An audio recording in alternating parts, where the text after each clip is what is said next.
Joyce Taylor, welcome. Thanks for having me. I'm so thrilled and honored to be with you too. Thank you. Well, we're the ones that are honored. We're really thankful that you are taking the time to do this. And let us say congratulations right off the top here to the Facing Race program that King 5 produced.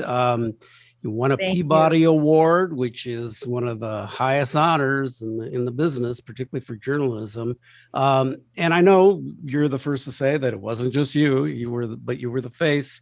But there's a team behind that. So congratulations to everybody that worked on the program. Let's talk first about the idea behind that and how that came up, particularly as we're going through this racial reckoning. Yeah, so I think the death of George Floyd was the latest in a string of deaths that we saw happen with African Americans and police, through the last year and a half. But after the death of George Floyd, which really brought so much anger and outcry from the country, a lot of us went to our management and said, we need to do something more than just a story or a series of stories. There's always that idea of let's do a town hall. I think, too, there was a reluctancy to ask for something more than that because resources are so tight, turnover is so high, et cetera. And in the middle of a pandemic, we were very limited in what we thought we could do. But it was our manager, Peter Sayers, my news director, who at the time said, no, we need to do so much more than just a town hall or one or two stories, a one-off, so that we have a big discussion about it one day or one weekend, and then people really aren't talking about it. So it was his idea, along with our general manager, Jim Rose, that we should do something on Sunday nights after Sunday night football when we really had a big audience, that we would not sell advertising, that our emphasis would really be storytelling, telling stories about race, racism, inequity, police brutality, etc. in the Northwest on over 13 episodes throughout the football season. Not selling the time to advertisers so that people would not mistake what our intention was, which was to just focus on this racial reckoning and really try to educate people and get people to start talking about race, to start dialoguing about race, to ask questions that maybe they had been afraid to ask, and to not be afraid to actually talk about it, because so many people are afraid to just talk about race, right? Yeah. So what was the reception from the Black audience or people of color, the actual brown people? What was their reaction to it? And what was the reaction of the white audience? Most of the feedback we got during the series was from white people. Interesting. But the point I want to make on this is that we could not have done the series of reports without Black and brown people. And I think that unlike any moment in my career, Black and brown people are reluctant to talk about painful stories in their lives. We've heard it before. I don't really want to talk about it again. It's just the same old, same old. Why should I share with you my personal story? We've heard it before. There's not going to be any impact, or it won't make a difference. But this time it was different. This time when we approached people who had not shared with us stories, painful stories before, for example, the Bancaro family, Paulo Bancaro, who had been, he's ranked third in the country, already committed to Duke as a junior in high school, had been stopped by the police, a gun pointed at him and his friend. He had never told that story to anyone. He'd shared a little bit about it in the paper, but not on TV. He hadn't shared. And his parents certainly hadn't talked. They had sued and settled. What was interesting is that people of color wanted to actually share their stories, because I think they felt that people were actually listening for the first time in a different way after the death of George Floyd. And so when people talk about facing race and the success of facing race, and yes, it took a village here at King, more than 50 people were involved. I say really, to me, the success of facing race was based on the courage of people of color and white people who shared with us the stories that allowed us to do the series. We could not have done it without Black and brown people. So to answer your question, that's a long way of getting to the question. I think Black people responded with a candidness that we had not heard from many Black and brown people before, and really peeled back why it was important for people to talk about race. And white people were listening in a different way for the first time. So among the many letters or emails that we got, one person shared a story with me about how he'd been driving past a construction site. He's white, driving past a construction site, and he saw a Black kid walking through the construction site. Well, this sounds eerily like Ahmaud Arbery, right? The story of what led up to what happened to Ahmaud Arbery. But he said, after our series of Facing Race, maybe 1 or 2 episodes, he said prior to that, he would have driven by, been very suspicious of this Black kid walking through this construction site, wanted to know why he was in there, what he was doing. But this time, when he was driving by, he thought to himself, well, maybe the kid works there. Maybe he's an employee. Why do I automatically go to this idea that he must be up to no good? That is implicit bias. That is racism. And he recognized in himself that he needed to change his attitudes and views about how he perceived people of color. And we got many, many emails and letters from people, white people, about how they were looking at race in a different way. And that was, to me, the success of the series. Did you get much blowback from white people about it, about the series? Oh, of course. And especially on social media. I don't generally read a lot of the comments on social media, but but people thought we were just race baiting. You just perpetuating a problem that doesn't exist. There is no racism in this country. It did not help after, frankly, the last 4 years in politics, right, under a president that seemed to just give a green light to saying whatever you wanted to say that was racist, et cetera, about immigrants or Black people or, countries, Black and brown countries abroad, the negative things he said about that didn't help, obviously. But a lot of people commented that they just thought we were fanning the flames of racism, not helping, but perpetuating racism. Yeah, but these are the same people that just say 600,000 people dying of COVID isn't real. I mean, it's all along the same line. Yeah, that it's a hoax. And we would say, well, why don't you spend some time and watch 1 episode or watch 2 episodes or ask some questions of the people that were some of our experts, probably these people that are blowing back hadn't even watched the series. They just saw the title. Right. And these are the people we were trying to reach, frankly, the people who don't want to talk about race. They don't want to talk about race. Yeah. But I believe because of our series, more people are talking about race. But we have a long ways to go, as you both know. We have a long ways to go. But I was, out of the course of my career, more than 35 plus years, I'm so very proud to have been a part of something that I think really had an impact and made a difference in my community. Is there a thought of doing more? So Facing Race has become an actual division within the King 5 News Department. It's its own entity, like our investigative unit. Facing Race is now its own unit. And Kristen Ayers, who was our executive producer of 13 episodes and also reporter within that series, is the executive producer of that division. So yes, we have stories that are now part of our newscast that are under that Facing Race umbrella.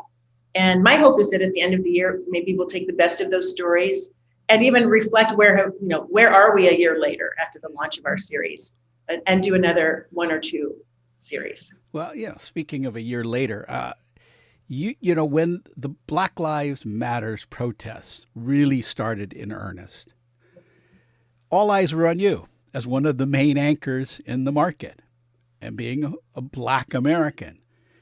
The pressure had to be very intense on you, and you had your moments navigating it. Tell us what that was like.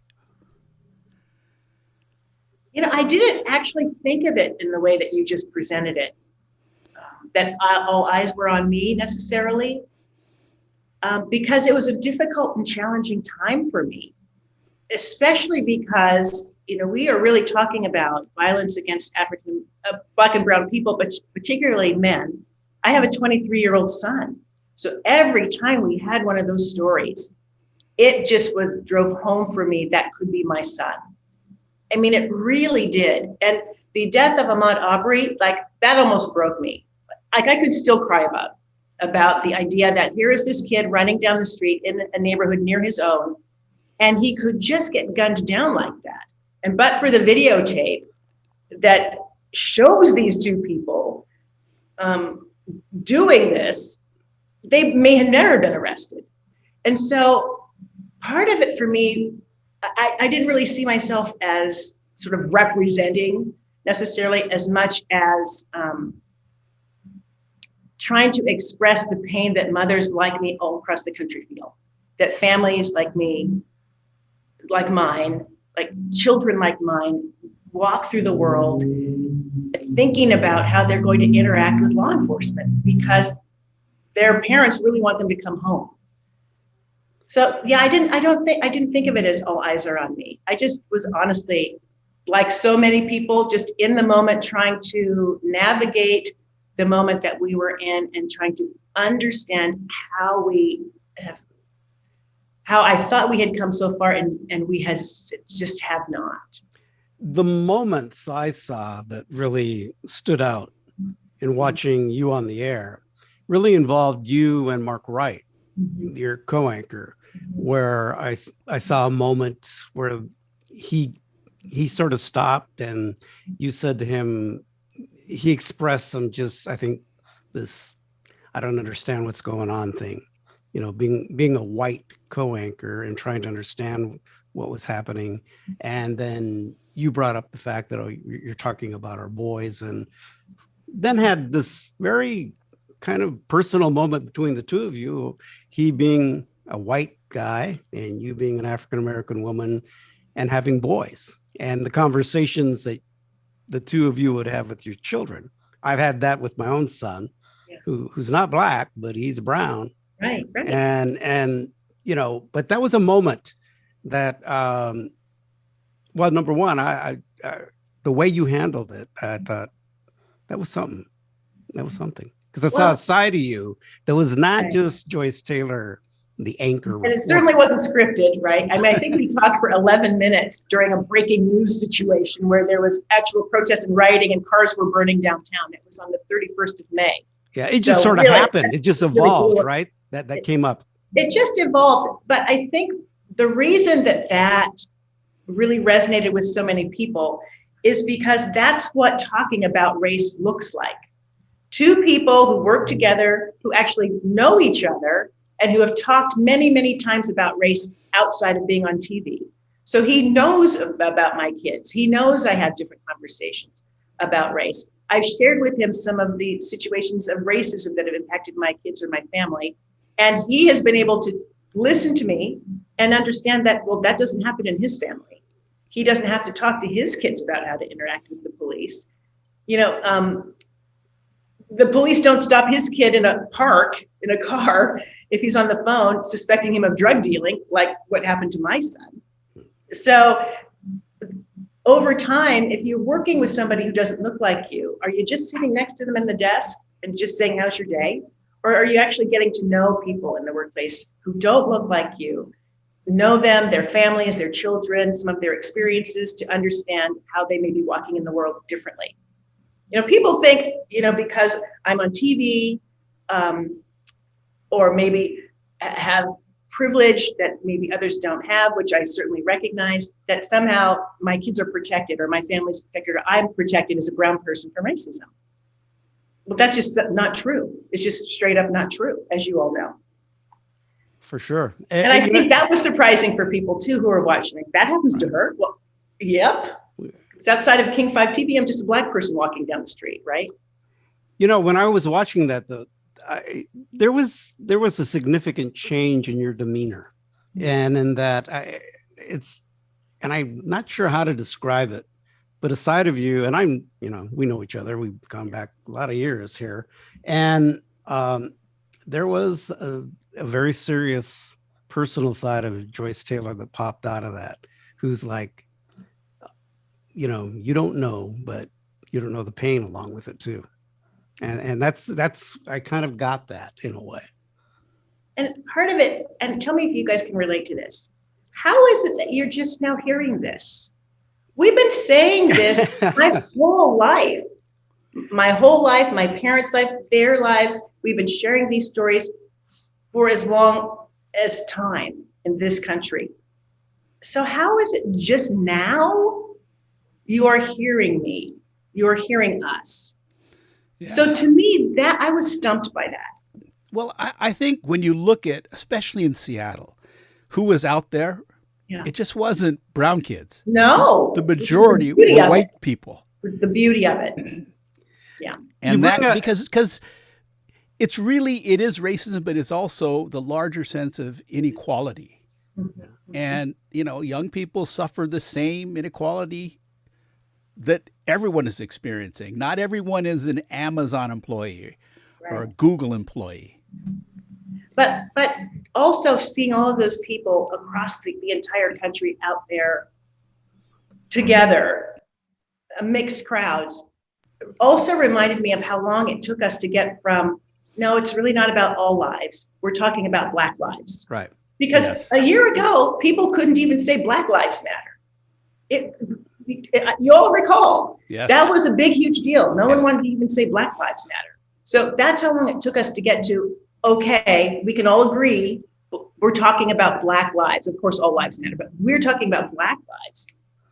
That's how long it took us. And all of those things that happened in the past year that was captured on videotape, because of course, we're not talking about all the things that weren't captured on videotape that also happened.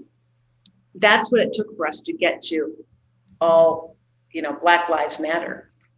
But all of this too is that the issues surrounding what happened in the racial reckoning, as we're also seeing in the pandemic and the health disparities, economic disparities. Tragically. These things have been there for a long time.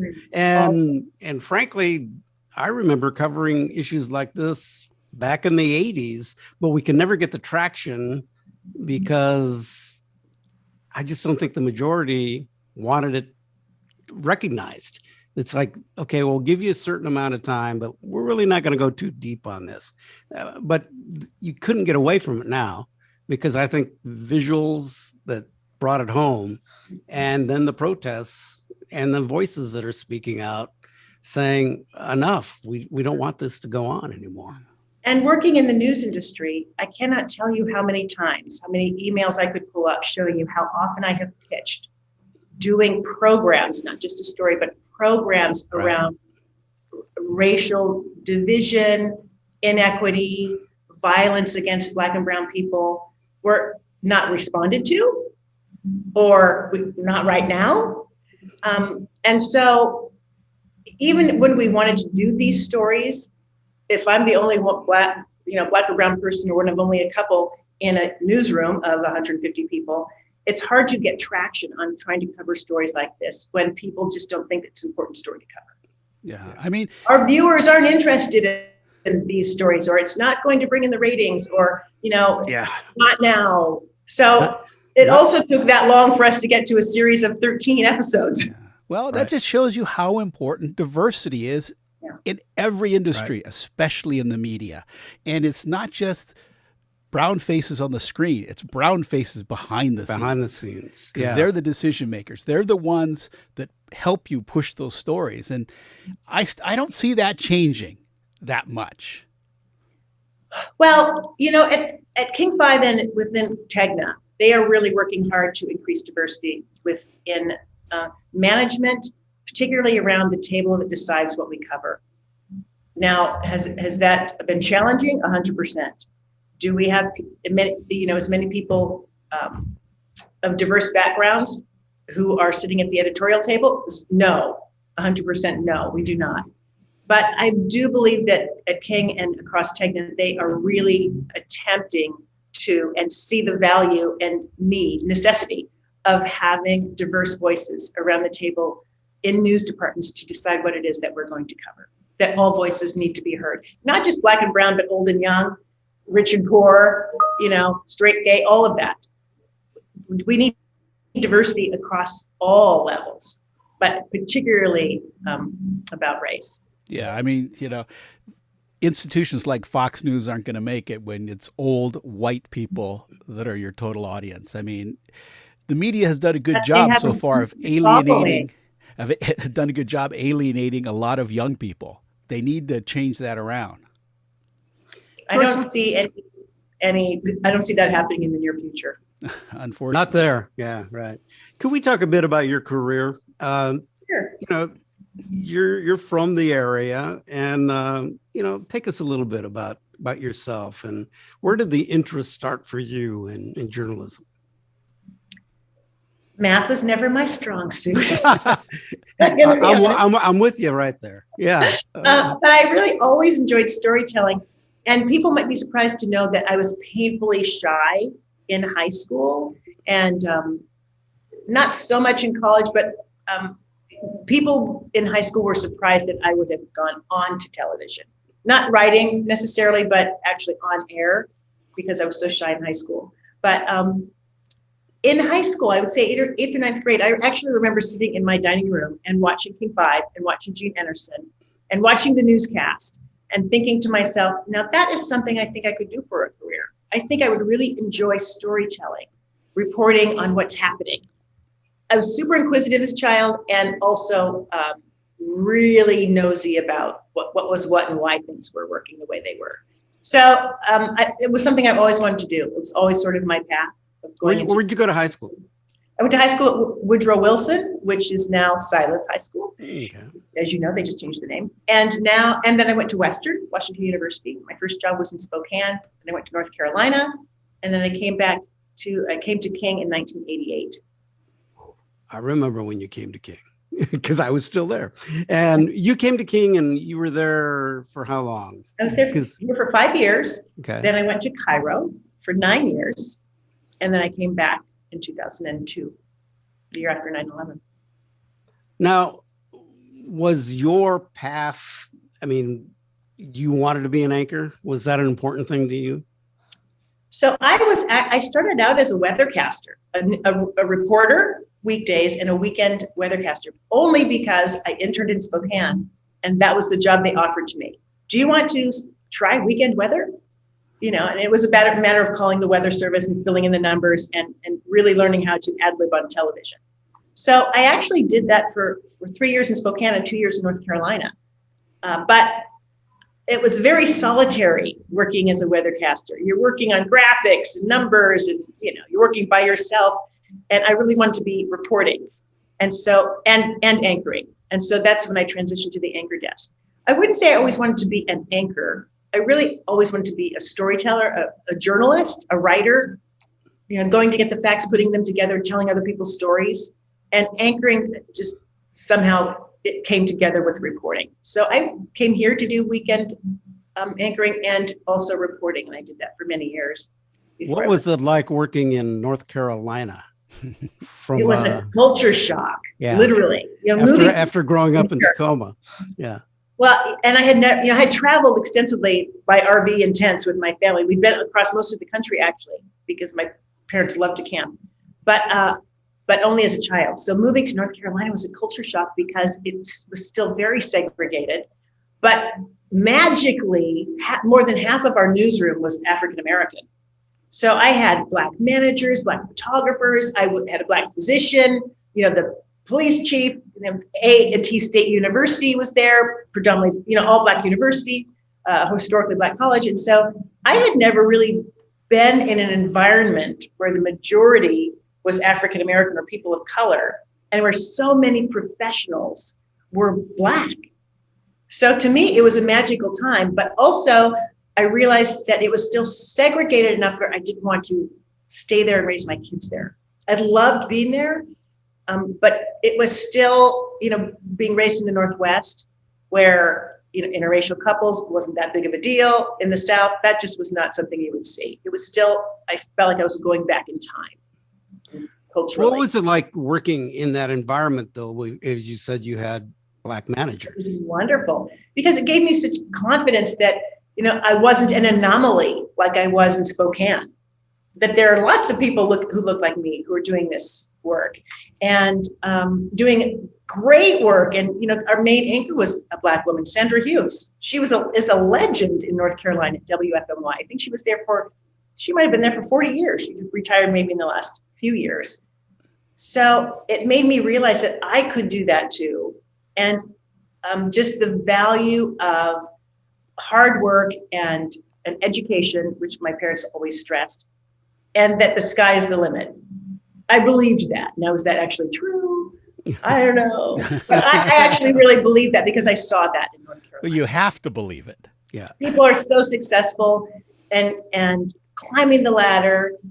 I still didn't have any African-American managers, though. I still worked in a newsroom where all the management, in hindsight, you have to remember, I was in my early 20s. Yeah. But in hindsight, still management was still all white. And all my career, management has been predominantly white. It's really time for that to change. Have you? Yeah, definitely. Have you had experiences where being a woman of color, has been an obstacle for you?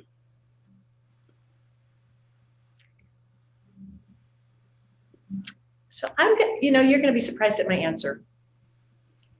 I don't think so. Not in my profession, at least to my knowledge.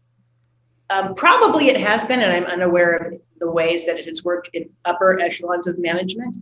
But when I was interning in Spokane, it was during a time where I think they really were trying to hire quotas. The quota system was fairly new and controversial, but they didn't have any Black people on the air. And so for me, being a college graduate, majoring in broadcasting, qualified for the job, they saw that as an opportunity to put me on the air. I probably would not have been given that opportunity if I'd been white. So certainly it was not an obstacle in Spokane. In North Carolina, I was working with, half the newsroom was Black. So clearly it didn't get in my way there. And then when I came back to Seattle, we all know Linda Kennedy. Right. In our newsroom. Sure, the King. She was here, and Mickey Flowers also here, great friend of mine to this day and mentor. But in the newsroom here in the King 5 newsroom, they actually called me in North Carolina. It wasn't a job I sought, but they called me because they knew I was from the Northwest. And I think they also, Hattie Kaufman was leaving, and they wanted to replace her with a person of color.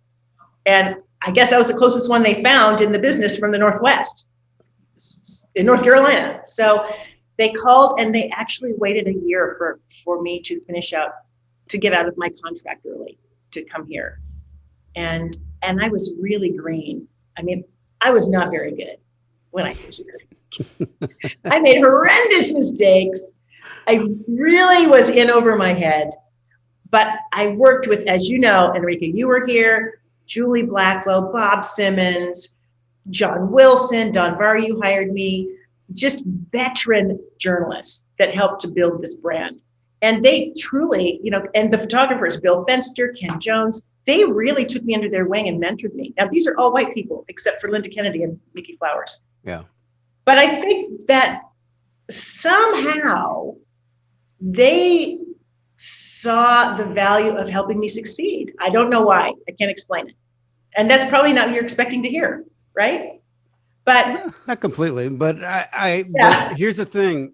I think that I've always felt that if someone is green, particularly a person of color, and they're brought into like a market like Seattle, that one of the mistakes I have seen made is managers, they don't take the time to coach and to groom.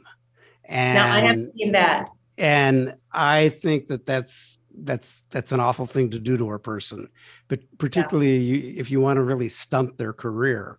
And so if you can get a situation where they're going to really, give you that opportunity to grow, which you had, that's a very important thing, What you're talking about, though, I've seen happen here at King. Oh, yeah. I mean, and it's tragic because you see, I remember once I'm not going to obviously say names, but we were looking to fill a position. They really wanted to fill it with a person of color. The position was A. This person's background was B, but they hired that person for this job. And we were all saying, this person is great, but he's not qualified for this job. This is a morning reporter job. And this person's background is not that. And so the recipe is, one of disaster. Right. And so that's exactly what you're describing. Then he comes in, doesn't get a lot of coaching, doesn't get a lot of help, is struggling the entire time, the frustration with that, and eventually gets some coaching along the way. But he's basically set to fail, right? Right. And so I've seen us too often bring people in who have the potential to be great, but they're not quite ready to just jump into the deep end. And then they're not given a paddle. They're thrown in anyway, but they don't get a life ring. And so almost inevitably they sink, right? Yeah. Right. But that happens in all industries. I mean, that's what's so tragic. They think just because they gave someone a job, they're not being racist. Right. What they don't understand is culturally, it's a lot more than just them getting the job. Absolutely. Absolutely. And that's really some of the tragedy, because a lot of people think, well, they got the job. What's wrong with that? We did our part. Gave them the job. Yeah. Yeah. Well, if you're going to make an investment in them to come and work for you, then you better make the investment for them to succeed. If that's really truly what you want from the person. And that's the one thing that I saw a lot happen, and felt that myself, a couple of times. So it was tough. Well, let's then turn to this. What advice would you give then to a young person of color wanting to enter the business today, which is really challenged, let's face it. Yeah. I mean, there's so many young people, they just don't even trust the media anymore. Right. Well, I would tell them to not have on rose-colored glasses, to really understand. First of all, I hope they have a real passion for journalism and understand how important it is and how important their voice is. So I would first stress that they have such an important voice now more than ever, and to try to find a company that aligns with their values. That's not just talking about equity and diversity, but really they can see examples of that in that workplace, and to find a mentor, to find someone. The mentor's not going to come to you necessarily. You need to seek out people and align yourself with people who can mentor you and help and coach you along the way. And then just to work really hard. I mean, I still think there's some truth to, you have to be better. You have to work harder. Yeah. Yeah. That's sure. still, I think, true. Yeah, that's always going to be true for non-white people. Yeah, no. Yeah. People probably don't even necessarily believe it when we say that, but I think that it's true. Oh, I still see a lack of equity, and how come that person can do that? But if I did that, I'm sure I would be suspended or fired.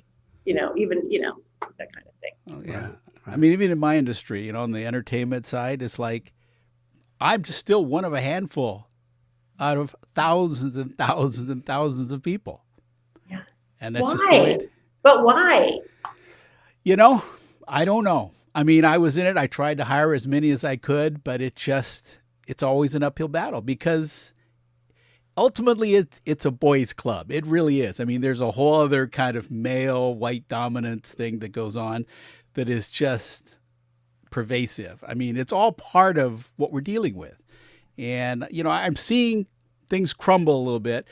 We had Gurmai Zahalai on earlier this week, and he said that one thing that he sees is that all the candidates that are running for office, racial equity is at the top of the list to deal with. And I think that's encouraging. Yeah, for sure.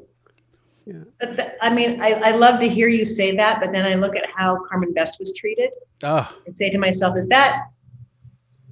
do they mean that? As a city, do we mean that? Because in my mind, that was outrageously, almost unbelievable. But that means that we still have a long journey and a long road to go here. One final thing I want to ask you, Joyce, is that, over this past year and a half and dealing with the pandemic, and it changed everybody's lives, from concern about our health to how we work, and how you had to adapt to work, to the racial reckoning that you had to cover daily. how did all of this impact you? How did it change you at all? Did it make you appreciate things differently, or make you wonder? So, I mean, just keeping it real, really real. I would have to go back to and add in the election cycle. Between the election cycle that seemed to last forever and all that went on with the political landscape, and in addition, then the racial reckoning and the violence against people of color, and then the pandemic, I really had to do some soul searching about, did I want to keep doing this? And I mean, you know, if I'm going to be really frank, the election potentially could have been a turning point for me. I wasn't sure I could get my mind around where the country was really going and wanted to be headed if, you know, the things that were being said about immigrants and the pandemic is a hoax and all these ideas, people were going to embrace that. And also, you know, we were deemed the enemy of the state. Just being a journalist, Right, was really challenging. And then there's the idea of, will I be able to tell the truth? Can I just do my job? Can I get the facts? Will I still be able for the next 4 years or whatever can I tell the truth? Can people just get their mind around that? Because if the truth is now a gray area, then maybe it's time for me to step aside, right? So it was another long answer. It was pretty challenging. I really had to decide whether I was going to move forward or retire. I'm really glad that I didn't retire. I am more hopeful looking ahead, you know, after seeing people come together to talk about race and inequity and, you know, I mean, the political landscape is still really challenging. Social media and I think a lack of responsibility, frankly, on companies to really own up to their role in the dissemination of information and what's true and not true has played a big role in where we sort of are now as a country and our idea of what the truth looks like. But I'm hopeful that this younger generation is going to help get us back on track. And so I feel somewhat of an obligation to just stick around a little bit longer and just emphasize to younger people coming up that this is, you know, it's a really important job that we're doing every day. And even if one person gets on board the truth train, it's still worth it. Wow. well, you hung in there. Yeah. You've hung in there, but Haven't to I get, though? to get the Yeah. top job, so that's good. People are That's asking me more and more now, when are you going to retire? Ooh. I don't know, should I retire? No, Not you yet. should not retire. good. No. Not No, We hang need in your there. voice out Yes. there. Yeah, we need your I'd presence. like to see another person or two of color, you know, in the you know, in the ranks here, sort of ready to step in before I step aside. So where are you? Come on in. They're out there. They're Yeah. out there. Joyce Taylor is calling. So yeah. Joyce, thank you so much for taking the Well, time thanks to for join having us. me. We really appreciate it. Thank you. Thank All you so right. much. Thanks to the two of you for all that you do and have been doing for so many years. You're just treasures in the Northwest. So you are truly. So thank you. We're old treasures. is Old what we- treasures, yeah. Well, I'm in the old treasure bag too, I hope. Yeah. You're getting there. Thanks, Joyce. Thank you. All right. Bye.